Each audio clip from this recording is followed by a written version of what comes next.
Man United back to inconsistencies. Guys, what's wrong with these players? What's wrong, guys? What is wrong with Man United players? Are these professional footballers?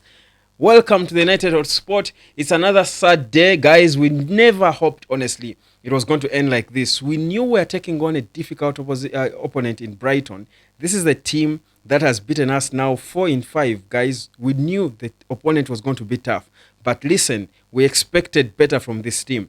There is no justification for losing the way we did to Brighton. First of all, they bullied us. They were passing the ball for fun, dancing around us for fun. The boys passed the ball so fast, so comfortably. They just pick each other so easily. Man United players could barely put 4 passes together. And you're thinking, how are these professional players at Man United? And there are people out there who are going to put the blame on Ruben Amorim. Are you going to blame Ruben Amorim for the shockers that Andre Onana did? A goalkeeper, a Man United goalkeeper, for you to not know that when Nusa Mazraoui is shielding off a man, you come as a goalkeeper, move from your spot and go pick the ball, move towards the ball and clear it, go into the torso. Any slight knock on you, you were protected by the referee, by the liner, by VAR, but he didn't even attempt to get there. He froze in one place. Are you blaming that on Ruben Amorim? Are you going to blame Ruben Amorim for that third goal, a cross where there was no pressure on the ball? Andre Onana could have easily trotted and even collected that ball without diving. He dives for no reason, fails to control the ball. It's in. We at Old Trafford, meanwhile, the same goalkeeper who has been saving United, I've said it consistently here, that hadn't it been for some of his magical saves, United would have been rock bottom with Southampton. But he makes errors you cannot justify. I struggle to find the words to explain the errors. I think he will sit back and look at the errors he has made, the hauls he's made, and go, is this me? Is this me? I mean, people make mistakes, but there are certain errors that are not understandable. They are inexplainable. Onana is, I don't know. I'll tell Bindil, I expect a reaction from Amorim. I'll tell Bindil, put on a performance against Arsenal in the FA Cup. Boy, I don't know, man. Something needs to be done. Onana, I say, plays too much. He gets the ball. The team is under pressure. You're chasing a goal, and he can't distribute the ball. He holds on to the ball so long. He doesn't decide where to play. And we are saying this is a ball-playing goalkeeper who was brought in to replace David De Gea, mostly because of his ball-playing abilities. Where are they now? He does not launch a counter. We are trying to counter the team. If you're playing against a team that dominates you in possession, you've got to catch them on the counter. Counter-attacks are mostly initiated by the goalkeeper. Andre Onana holds onto the ball and he looks and scans around 360. Like he's on he's going to cross the road or something. Even when you're crossing the road, you don't look around that long. Guys, what is going on? That is wrong. That's one. 2, you talk about a toothless performance. I've not seen one like this. And people can blame it on fatigue. United players played for so many minutes against Arsenal. Guys, we would understand it against Southampton. That's why I was a bit kind to the team. They managed to win thanks to Ahmad against Southampton. They were largely tired, but there is no more excuses. These are professional footballers. They should be able to recover. But you're looking at players who are just looking, not inspired. They are just running. There is no fire in their bellies. Even Ugarte, who is United's, one of our most exciting players, really, is also looking so tired, like as if, he's a Casemiro. He looks tired. That's the thing. And he's conceding unnecessary, getting unnecessary cards. I think Ugarte gets a yellow card in every game he's played at Man United, if I'm not mistaken. The guy keeps getting cards, and I'm thinking, yes, you're good. And I don't want to say Ugarte is a bad player. He's a very good player. I've been saying it here. But he has got to improve on how nastily he goes into tackles and gets cards. A good midfielder does not keep getting cards and cards and cards. You've got to be smart in your tackles. I don't want to go into the ref because the ref had his issues like they always do. Let me stick to the United players.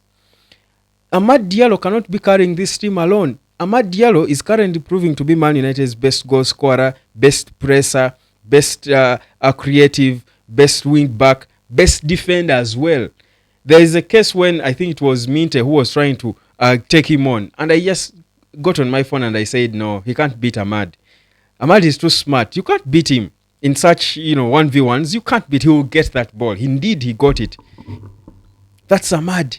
What are the defenders doing? Nusal Mazraoui has been off. I think since way before the Newcastle game, Mazraoui has been sleeping. He's not fully focused. He's losing his markers so often. This was never Nusal Mazraoui, and you're thinking, what's wrong? Where is the concentration? Some of the things I saw Ruben Amorim at the start of the second half calling Dalan, telling him, use your head. Dalot is just running and but his IQ, I keep questioning Dalot's IQ. Dalot's IQ is so wanting. It's not for a professional footballer. It's not. Dalot's IQ, game intelligence, and you question it. And you're thinking, how did these players get into Man United? And there are people who will still blame Ruben Amorim. There's people, I will tell you, Amorim has tried. He's trying. But these players are just not it, guys. These players, Eric Ten Hag, that thing keeps oscillating in my head. Ten Hag said in a press conference, I think it was after they lost to Fulham, he said, Man United does not have the quality to be consistent. That thing keeps coming back in my head. He probably shouldn't have said it because it tortures me, honestly. We are seeing it. Inconsistency. These players are just perhaps not fit. I don't know what's wrong. They're just not fit. They're just not, and when I talk fitness, it's not just physical fitness, but even mental fitness. Their RAM mentally is not it. They just become clueless. How can Brighton players are far better individually than Man United players. They were just enjoying their football. Southampton players were enjoying their football a lot more than these Man United players who earn 4 times, 5 times more than they do. What exactly is wrong? Look at the midfield. It's too soft. Man United's midfield is too soft. Guys, just enjoy it. It's too soft. Kobe Maino is, he's big and physical, but he's too slow. He runs in slow-mo. Ugarte, poor guy, has now to do a lot of work and covering. I'll tell you, I love Kobe and I've said it consistently, but I think we are better off playing Ugarte and Toby Collier in that middle. I think Toby Collier can try to balance because of the life he brings into the middle. I mean, Kobe, again, I insist it, I feel tortured seeing Kobe play there because I'm even now being more tortured talking about him negatively. I just don't want to do it, but that's the reality. The boy is way too slow for my liking, for the middle. He's always late. When he goes to press, they catch him when he gets on the counter. And he comes back trotting and trotting. There's no energy in him. There's no pace in Kobe. It's not there. He cannot be the one playing in that number 8 or 6 or whatever as one of the 2 CDMs. He cannot. Toby Collier is better off playing there with Ugarte. Or Ugarte with Bruno, probably. But guys, there is such a long way to go. Ruben Amorim, I think, saw his play. He said, guys, guys, follow this guy. I love the honesty of Amorim.